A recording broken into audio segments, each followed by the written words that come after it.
चलिए बच्चों, देखिए हम लोगों ने लिमिट पढ़ी थी कल। लिमिट के फंडामेंटल जो कॉन्सेप्ट थे वो कल हमने कंप्लीट किए थे। आज उसी को हम आगे बढ़ाएंगे। उसी कॉन्सेप्ट में नेक्स्ट है one sided limit. One sided limit means left hand limit and right hand limit. अब सवाल ये कि वन साइडेड लिमिट हम क्यों पढ़ रहे हैं, इसकी क्या ऐसी जरूरत आ पड़ी। जो हमारे लिमिट कल पढ़ी थी हमने, इससे पहली वीडियो में जो पढ़ी थी, उसी के बिहाफ पे सब कुछ क्यों नहीं हो जाता। तो चलिए उस पर भी हम पूरे पे विचार डालेंगे, पूरा सारी चीजें डिस्कस करेंगे। पहले आप देखिए कि वन साइडेड लिमिट क्या है। क्लियर है बच्चों? तो आइए,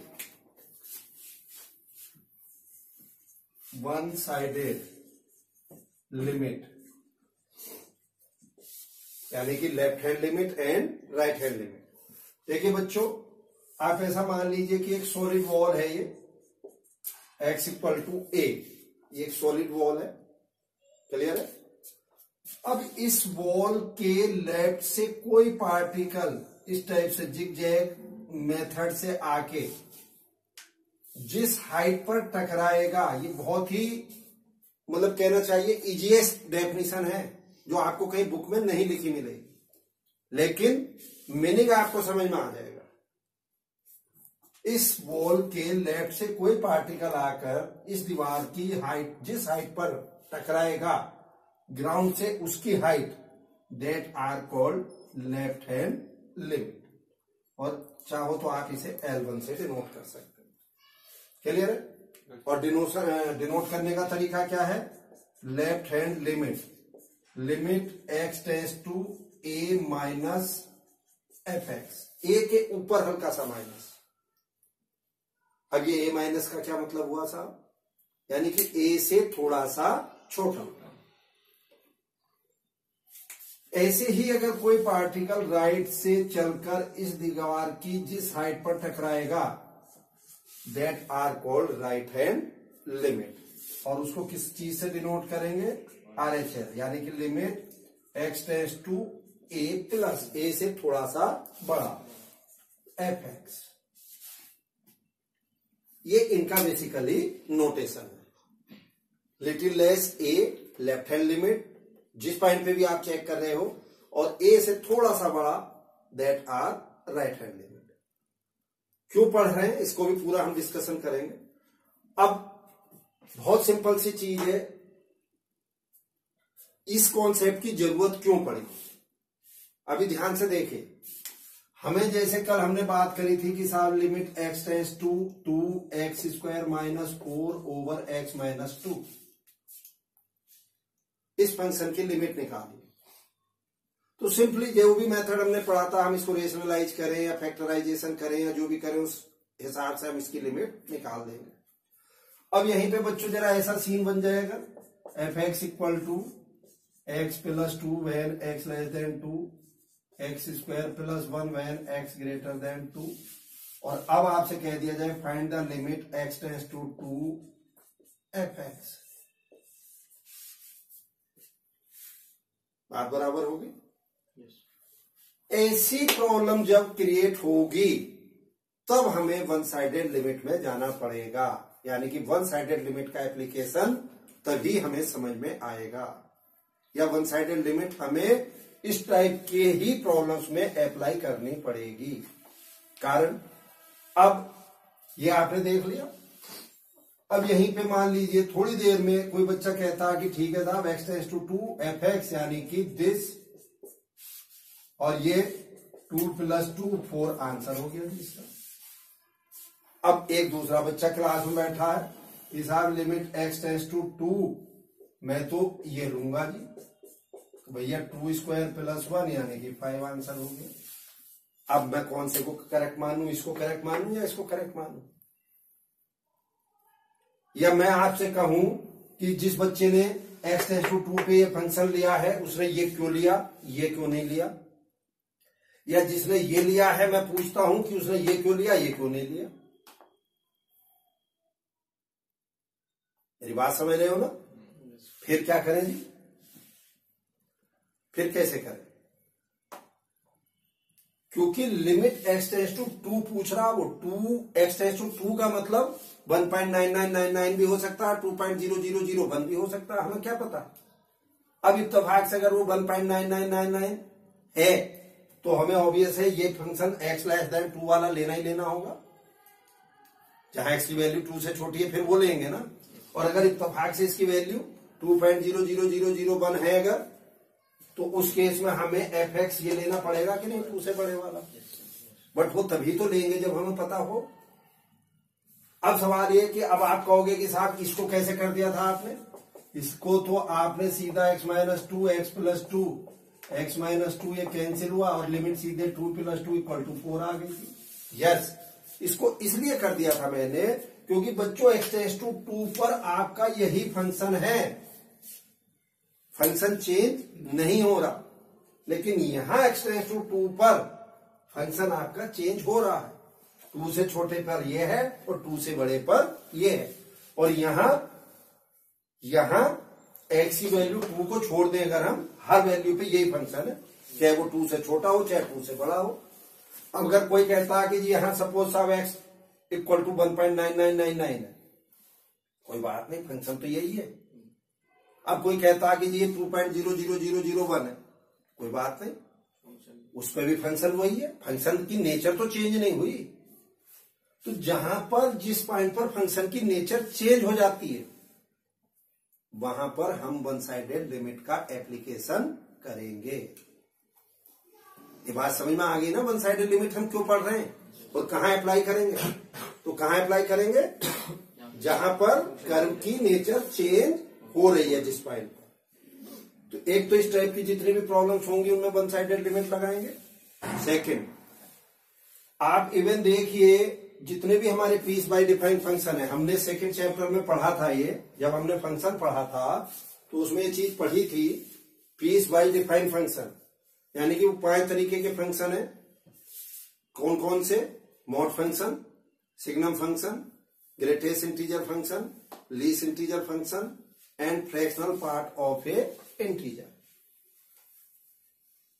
उन 5 फंक्शन को हम पीस वाइज डिफाइंड फंक्शन बोलते हैं। सवाल ये कि पीस वाइज क्यों बोलते हैं, क्योंकि पीस का मतलब होता है टुकड़ा, वो टुकड़ों में बटे हुए हैं, यानी कि डिसकंटिन्यूअस फंक्शन है, वो बीच बीच में ब्रेकअप है उनमें, इसलिए उनको पीस वाइज डिफाइन कहते हैं। तो एक तो पीस वाइज डिफाइंड फंक्शन में ये वन साइडेड लिमिट का कॉन्सेप्ट लगेगा, और एक इस टाइप की प्रॉब्लम्स जहां पर कर्व की नेचर चेंज हो रही है। बात बराबर हो गई। तो अब आइए, अब लेफ्ट हैंड लिमिट और राइट हैंड लिमिट का जैसे यहां पे कॉन्सेप्ट आया था निकल के, तो कैसे निकालेंगे जी left hand right hand limit. आइए बच्चों, simple, yes, left hand limit में हम क्या करेंगे, x को a माइनस एच पुट कर लेंगे, limit f a minus H, और ये h टेंड्स टू 0 हो जाएगी। a माइनस एच को पुट करा, अरे x इक्वल टू a पर चेक कर रहे हैं ना हम, बोलो। और अभी मैं कह रहा हूं ना लिटिल लेस a से थोड़ा सा छोटा, तो x को a से थोड़ा सा छोटा a माइनस एच ही तो लोगे। राइट हैंड में x को a प्लस एच पुट कर लीजिए, तो ये क्या हो जाएगा, limit h tends to 0 f a plus h. यहां x की जगह a प्लस एच रख देंगे। अब ध्यान से देखिए, यहां x की वैल्यू क्या है, a प्लस एच, x को a प्लस एच रखा, x टेंड्स टू a है, तो x की जगह ये रखोगे तो h टेंड्स टू 0 होगा कि नहीं होगा, जल्दी बोलो। बट कायदे से ये 0 प्लस होता दोनों ही केस में। अब कुछ टीचर्स यहां पे कंफ्यूज है, बच्चे तो छोड़ दो, टीचर कंफ्यूज है। अगर जैसे आपने दोनों ही साइडों में 0 प्लस यूज करते हुए प्रॉब्लम्स को कर दिया, तो बस उन लोगों ने तो एक कॉन्सेप्ट पढ़ा है कि 0 प्लस, जहां सॉरी जो प्लस वाला साइन है उसमें राइट हैंड, जो माइनस वाला साइन है वो लेफ्ट हैंड। अब वो कहेगा कि साहब आपने यहां दोनों में प्लस कैसे कर दिया। भाई ये आफ्टर ऑपरेशन है, ये आफ्टर ऑपरेशन है, ऑपरेशन से पहले तो वही मैंने प्लस और माइनस ही ले रखा है, तो आफ्टर ऑपरेशन तो प्लस हो सकता है। केवल कुछ ही बुक ऐसी हैं जिन्होंने ये डिनोट किया है, तो टाटा मैकग्रा हिल की जो बुक्स आती हैं उसमें उसने 0+ यूज किया है। अदरवाइज 99% बुक्स जो हैं एस टेंस टू 0 से ही काम चलाते हैं, बट एग्जैक्टली होता 0+ है। 0+ क्यों होता आप जस्ट देखिए, आप यहीं पे आइए, मैंने x को a - h लिया, अब h कितना हो जाएगा, a - x होगा कि नहीं, हाँ या ना। x क्या है यहाँ पे, a से थोड़ा सा छोटा, थोड़ा सा छोटा। अब a में से a से थोड़ी सी छोटी वैल्यू अगर मैं सबट्रैक्ट कर दूं तो भैया वो 0+ होगी या नहीं होगी। 1 रुपए में से 0.99999999 सबट्रैक्ट करोगे, यानी कि 1 रुपए से थोड़ी सी छोटी क्वांटिटी सबट्रैक्ट करोगे तो वो क्वांटिटी टेंस टू 0 में जाएगी। ये समझ में आ गया 0+ क्यों लगाया था। अब इधर आ जाइए, h = x - a और x कितना है यहाँ, a से थोड़ा सा बड़ा। अगर a से थोड़ी सी बड़ी वैल्यू में से a निकालोगे तो क्या वो 0+ होगी या नहीं होगी, बोलो। ये बात क्लियर होगी, 0+ क्यों यूज करते हैं दोनों केसेस में, बोलो। बट मैक्सिमम बुक्स में 0+ यूज नहीं कर रखा, लेकिन आपको मैंने बता दिया कि इसको एज ए, मतलब जो ट्रीट करेंगे हम एज ए 0+ करेंगे। ठीक है साहब। अब आइए, अब आप आइए, जो आपको मैंने एक एग्जाम्पल बताया है कि इस एग्जाम्पल को हम कैसे करेंगे। ठीक है साहब, चलिए। At x = 2, left hand limit x tends to 2 minus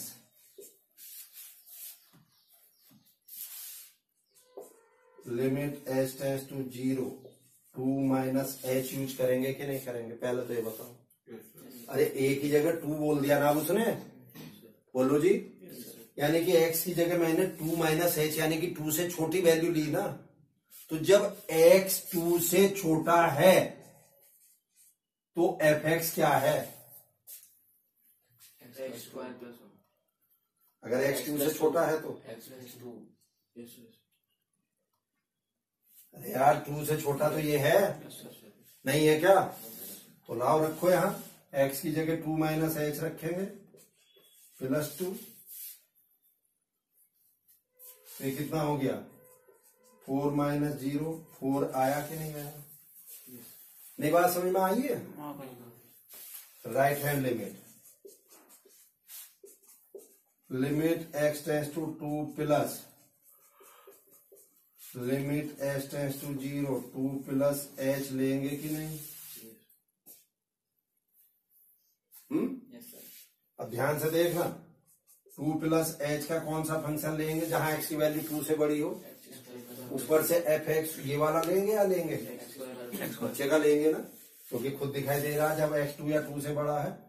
x की जगह 2 प्लस h रखेंगे कि नहीं भैया, 4 plus h² plus 4h plus 1, 4 plus 0 plus 0 plus 1, क्या आंसर आया 5। जल्दी बोलो बच्चों। अब हम क्या कहेंगे, at x = 2 since left hand limit is 4 and right hand limit is 5, so limit does not exist। बोलो क्या कहेंगे हम, at x = 2 left hand limit 4 right hand limit 5, so limit does not exist. यहीं पर अगर बच्चों मैं इस फंक्शन को +1 हटा दूं तो +1 हटाते ही ये राइट हैंड लिमिट भी 4 आ जाएगी, आ जाएगी। तो हम क्या कहेंगे, since at x = 2 left hand limit is 2 and right hand limit 2, sorry left hand limit 4 and right hand limit 4, so limit exist and equal to 4। हाँ या ना, जल्दी बोल दो। क्लियर होगी बात, पता चल गया वन साइडेड लिमिट कहाँ का अप्लाई होगी, जहां पर कर्व ब्रेक हो रखा होगा। ब्रेक का भी मतलब समझते हो, जैसे छोटा सा एग्जाम्पल देखो, यस कोई कर्व है, ऐसे हो गया। ये पॉइंट है, सपोज कीजिए x इक्वल टू 1, तो यहां 1 पर कर्व ऐसे आ रहा था और 1 के बाद ऐसे हो गया। अब मुझे इस फंक्शन की लिमिट चेक करनी है, तो 1 से इधर एक जैसा फंक्शन है और इस 1 के बाद फिर एक जैसा है, तो मैं इस 1 पे चेक कर लूं। अगर 1 पे लेफ्ट हैंड और राइट हैंड इक्वल है तो हम कहेंगे कि यस, इसकी लिमिट एग्जिस्ट कर रही है। इसी के बाद हम कंटिन्यूटी में चले जाते हैं। 12th क्लास में हम क्या पढ़ेंगे? कंटिन्यूटी पढ़ेंगे। तो कंटिन्यूअस फंक्शन होता क्या है? वो यही तो है कि अगर किसी कर्व का graph without lifting the pencil हम बना दें तो दैट आर कॉल्ड कंटिन्यूअस। या किसी पॉइंट पर उसकी left hand limit, right hand limit और वैल्यू तीनों इक्वल आ जाए तो उस पॉइंट पर वो फंक्शन हमारा कंटिन्यूअस है। वो तो बात की बात है। हाल फिलहाल आप ये लिमिट देखिए। क्लियर है बात? नोट करिए इसको, और इसके बाद कुछ एग्जाम्पल मैं आपके लेता हूं। ठीक है, चलिए बच्चों देखिए, इसकी कुछ प्रॉब्लम वन साइडेड लिमिट की करने से पहले, क्योंकि हमें इसे में mod function, greatest integer function, इन सब की जरूरत पड़ती है, तो हाल फिलहाल एक बार मैं मॉड फंक्शन को आपको रिवाइज कर दूं ताकि उसके बाद हम लोग प्रॉब्लम उठाएं। क्लियर है? तो चलिए सबसे पहले देखिएगा क्या है, what is mod function? The absolute value of any real number, the absolute value of any real number is known as mod function. Mod means modulus function. और कैसे डिनोट करेंगे? इस ढंग से देखिए, ये x है, दोनों तरफ एक वर्टिकल रॉड लगा दिए दो, और ये क्या है, डिफाइन कैसे होगा? x when x greater than 0 minus x when x less than 0। अगर x निगेटिव है तो मॉड x माइनस x होगा, और अगर x पॉजिटिव है तो मॉड x की वैल्यू पॉजिटिव x होगी। ठीक, अब जैसे 5.5 की मॉड में वैल्यू मैं आपसे पूछूं कितनी होगी, माइनस 3.2 की वैल्यू पूछूं कितनी होगी, ये 5.5 ही होगी और ये 3.2 होगी, यानी कि मॉड फंक्शन ऑलवेज पॉजिटिव होता है। अब सवाल ये कीजिए कैसे होगी? अभी आपको मैंने बताया यहां पे, अब x 0 से छोटा लिया आपने, माइनस 3.2 लिया, तो भैया माइनस 3.2 जब लोगे तो मॉड x आएगा या माइनस x वाला आएगा? ये आएगा ना, जब x निगेटिव है तो माइनस, और x कितना लिया है? माइनस 3.2, तो माइनस माइनस प्लस हुआ कि नहीं हुआ? तो मॉड फंक्शन जो है वो ऑलवेज पॉजिटिव होता है।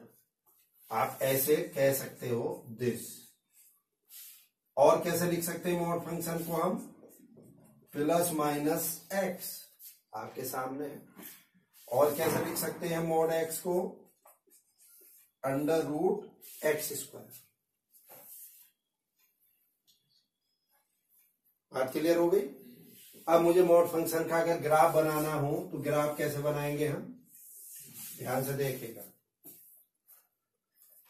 ये है, इसको अगर मैं थोड़ी देर के लिए y मान लूं तो y equal to x when x greater than 0, तो y इक्वल टू एक्स की लाइन बच्चों कौन सी होगी?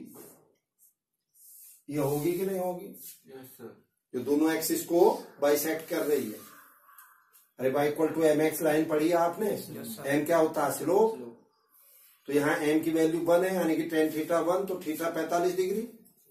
tan थीटा 1 है तो थीटा 45, तो ये 45, ये 45, तो ये बाइसेक्ट करती हुई जाएगी कि नहीं? और अगर ये भाषा नहीं समझ में आती है तो भैया टेबल बना लो x और y की। x को वैल्यू रखो, y आएगी, जो भी वैल्यू रखते चले जाओगे उसको ड्रॉ कर लेंगे। But y equal to x कब है? जब x 0 या 0 से बड़ा है। अब ग्राफ हमारा फर्स्ट और थर्ड दो क्वाड्रेंट में आ रहा है, तो थर्ड क्वाड्रेंट वाला ग्राफ हम नहीं ले सकते, क्योंकि थर्ड में x निगेटिव होता, और यहाँ x कितना ले रखा हमने? पॉजिटिव। तो थर्ड क्वाड्रेंट वाला ग्राफ हटा देंगे। Next, y equal to minus x when x less than 0, तो y equal to minus x की जो लाइन है बच्चों वो ये होती,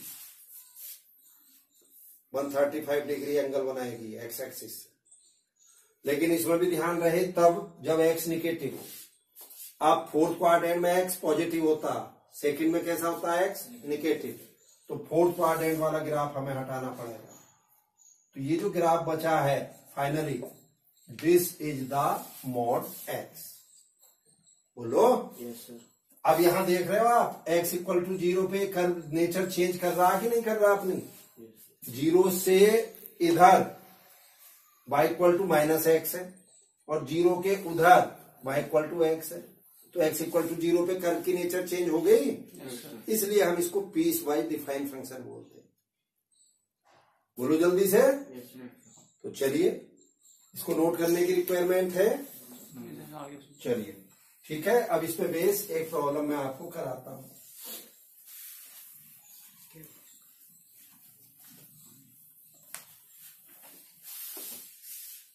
यस, एनसीईआरटी में ही है, प्रॉब्लम है आपकी 25, 26, दोनों एक ही जैसी प्रॉब्लम है। ये बच्चों एनसीईआरटी की एक्सरसाइज है 13.1, ठीक है जी। अब इसमें प्रॉब्लम नंबर 25 में आपको बता रहा हूं क्या है। Evaluate x tends to 0 fx, और fx बच्चों कितना गिवन है? mod x over x when x not equal to 0, 0 when x equal to 0। बोलो बच्चों। तो देखिए एक तरीका और है, मैं जितनी भी प्रॉब्लम्स करता हूं मॉड से रिलेटेड या इक्वेशन से रिलेटेड, मेरा सबसे पहला कॉन्सेप्ट ये होता है कि उस प्रॉब्लम को सिंप्लीफाई कर लो, फ्री फ्रॉम मॉड कर दो उसे। अब फ्री फ्रॉम मॉड कैसे होगी जी? अभी आप देखिए fx, अभी हमने मॉड फंक्शन पढ़ा, मॉड x माइनस एक्स होगा कि नहीं जब x 0 से छोटा हो? मॉड x प्लस x होगा कि नहीं जब x 0 से बड़ा हो? अरे हाँ या ना? और x इक्वल टू 0 पे 0 इसने बोल ही रखा है, ऑलरेडी डिफाइन कर ही रखा है। ठीक भैया, क्या हो गया ध्यान से देखना, -1 when x less than 0, x equal to 0 पे कितना है 0, और ये कितना आ गया 1 का when x ग्रेटर देन 0। तो अब आपका फंक्शन रीडिफाइन हुआ या नहीं हुआ? हो गया। कैसे? अगर x 0 से छोटा है तो fx ऑलवेज -1 होगा, और अगर x 0 है तो fx आपका 0 होगा, और अगर fx 0 से बड़ा है, सॉरी x 0 से बड़ा है तो fx की वैल्यू 1 होगी। और बच्चों अगर इसके ग्राफ की बात करूं मैं, तो बच्चों ग्राफ इसका ये आता है, बस यानी कि 0 से छोटा -1, ये हटा देंगे, ओके। बाई माइनस लेना है तो वो थर्ड में होगा, ठीक है कि नहीं? सॉरी, क्योंकि x भी निगेटिव लेना है, अब x पॉजिटिव लेना है और बाई कितना है 1, तो आपको ये हटा देंगे क्योंकि यहां पर सेकंड में x निगेटिव होता, और x इक्वल टू 0 पे बाई कितना है 0, ये इसका ग्राफ हो गया। तो लिमिट तो इसकी एग्जिस्ट करनी नहीं है। लिमिट क्यों नहीं एग्जिस्ट करनी है? क्योंकि x टेंस टू 0 पे पूछ रहा ना वो, बोलो। तो लेफ्ट हैंड लिमिट -1 आएगी, राइट हैंड लिमिट 1 है, तो limit does not exist. But ऐसे ही नहीं ग्राफ बना के केवल काम खत्म नहीं कर देंगे, हम लिखेंगे at x equal to 0 left hand limit x tends to 0 minus, तरीका वही है सबको करने का, h tends to 0 f0 minus h। भाई एक ही जगह 0 आ गया कि नहीं? पहले एक ही जगह 2 का करा था एक प्रॉब्लम, अब x 0 से छोटा 0 माइनस h, इसमें ये लू या ये लू? यार 0 से छोटे में यही तो है, तो क्या हुआ -1। अब चूंकि ये इंडिपेंडेंट ऑफ h है, आंसर -1 ही है। जल्दी बोलो। Yes sir. Right hand limit x tends to 0 plus limit h tends to zero, zero plus h लूंगा कि नहीं लूंगा? जीरो प्लस एच वाला कौन सा फंक्शन होगा इनमें से, तीनों में से? जीरो प्लस एच वाला जीरो होगा ना?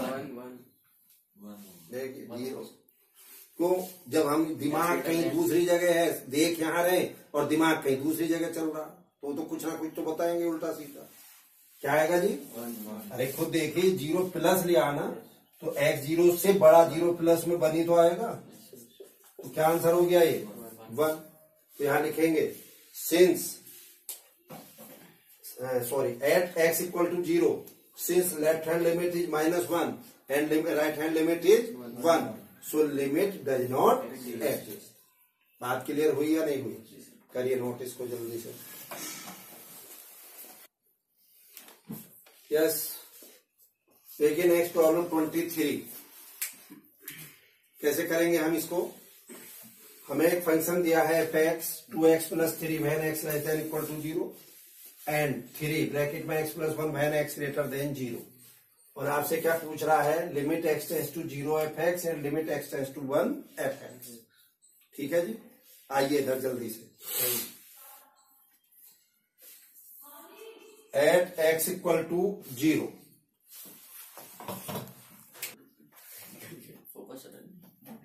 अब देखिए x = 0 पे हमें लिमिट चेक करनी है, क्लियर? फिर वही, क्योंकि x = 0 पे एग्जैक्ट फंक्शन हमें नहीं दिया है, तो हमें लेफ्ट हैंड, ये तो समझ में आ गया ना, लेफ्ट हैंड राइट हैंड कैसे यूज करनी, क्यों करनी? क्यों? क्योंकि फंक्शन 0 पे नेचर चेंज कर रहा है, 0 से पहले कुछ है, 0 के बाद कुछ है। तो आइए, left hand limit x tends to 0 minus, तो f0 - h करेंगे हम, बोलो। तो 0 - h वाला कौन सा फंक्शन लूं, ये वाला या ये वाला? एक मिनट, आर्यन कौन सा लेना चाहिए? ये वाला ना? ये ले लूं? हाँ जी, कौन सा लेना चाहिए? ऊपर वाला ना, क्योंकि 0 से छोटे के लिए तो ये डिफाइन है। ठीक है, तो -2h + 3, अब लिमिट रख दीजिए 0 + 3 = this, right hand limit x tends to 0 + 0 + h। इसका मतलब समझते हो ना, x की वैल्यू 0 + h मीन 0 से बड़ी। अब कौन सा फंक्शन लेना चाहिए इनमें से? नीचे वाला, क्योंकि 0 से बड़ा तो यही है ना।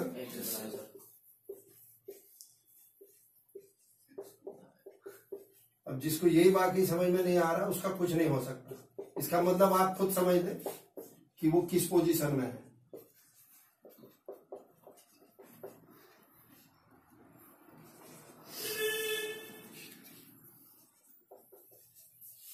क्या आ गया साहब? 3। तो हम कहेंगे at x = 0, left hand limit 3, right hand limit 3, so limit exist. At x = 1 पूछ रहा है, left hand limit x tends to 1 minus h tends to 0 1 - h। 1 - h का कौन सा फंक्शन होगा इसमें? 1 - h का ये या ये? नीचे वाला वो भी छोटा है, नीचे वाला ना। तो 3 1 - h + 1, ये कितना हो जाएगा? 3 2 - h 6 - 2h, यानी कि 6 - 0। ठीक है साहब? Yes sir. अब आइए right hand limit x tends to 1 +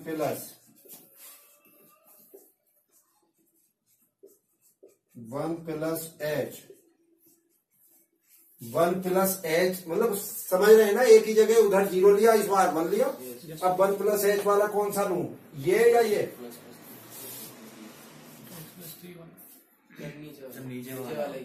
नीचे वाला। बिल्कुल, अगर आप ऐसा बोल रहे हो तो आप बात को बिल्कुल समझ चुके हो, और जिसे ये नहीं पता चला अभी तक उसका कुछ नहीं हो सकता। तो 6 प्लस 3h यानी कि 6 प्लस 0 इक्वल टू 6। तो क्या कहेंगे, at x equal to 1, left hand limit 6, right hand limit 6, so limit also exist. अब यहां पे सवाल ये था कि दोनों ही केसेस में एक फंक्शन क्यों लिया, उस पर हमें विचार करना है। आइए, फंक्शन है हमारा y equal to 3x plus 3, हाँ है ना? तो 3x minus Y equal to -3। चलिए ड्रॉ करनी है ये लाइन मुझे, y को 0 करिए, x की वैल्यू -1, x 0 करिए, y की वैल्यू 3, हाँ है ना? ये आया कि नहीं आया? आया। ध्यान से सुनना, इस फंक्शन में आप ध्यान से देखेंगे ये कब है, जब x की वैल्यू 0 से बड़ी है, यानी कि x की वैल्यू 0 से बड़ी का मतलब हो गया फर्स्ट पार्ट है, बोलो। अब यहां पे x इक्वल टू 1 पर मुझे चेक करना है, तो भैया 1 से ऊपर और 1 से नीचे एक ही लाइन है या नहीं? 1 प्लस एच और 1 माइनस एच दोनों पे एक ही लाइन है, एक ही फंक्शन है, बोलो। 1 से बड़े पर भी यही है और 1 से छोटे पर भी यही है, यानी कि 1 पे कर्व की नेचर चेंज नहीं हो रही ना, इसलिए हमने 1 प्लस एच और 1 माइनस एच दोनों पर यही लिया। अब ऐसा 0 पे क्यों नहीं करा था भाई? ये ड्रॉ कर लिया, अब दूसरी लाइन ड्रॉ कर लो, y equal to 2x plus 3, 2x minus y equal to -3, when x less than 0, y 0 करना, x की वैल्यू कितनी आ जाएगी यहाँ पे -3/2, ये मान लू, x 0 करना, y की वैल्यू 0.3, जल्दी बोलो जी। ऐसे आएगी कि नहीं है?